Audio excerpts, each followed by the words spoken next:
What we're trying to do with this conference is address the question that's front and centre of the UK body politic.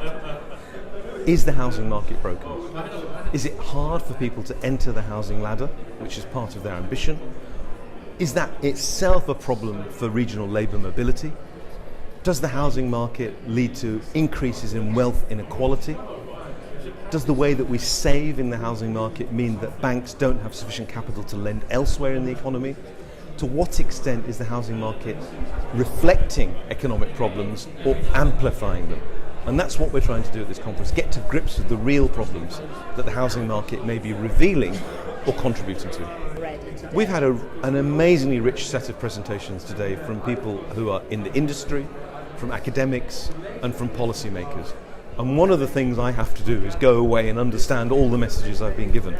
I have had people telling me about the theory of how changes in house prices affect consumption.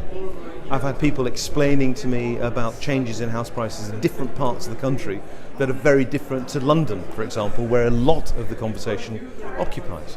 So I think what we have to do is synthesize all that. The industry has a very different perspective from policymakers. For example, a number of industry people have told us that demand is the thing that's driving house prices, but a number of policymakers are telling us actually we need more supply. Now clearly, Economics 101, prices are affected by demand and supply. So to say it's just one or the other doesn't strike me as quite right. But to hear such strong views is something I'm going to have to absorb and think about. And so what we're going to do in August is publish a number of papers from this conference in a special issue of the National Institute Economic Review.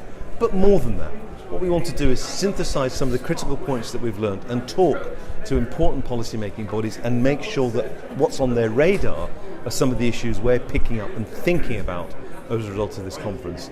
Perhaps the market is broken, perhaps it's not. But what's clear is that it needs policy attention.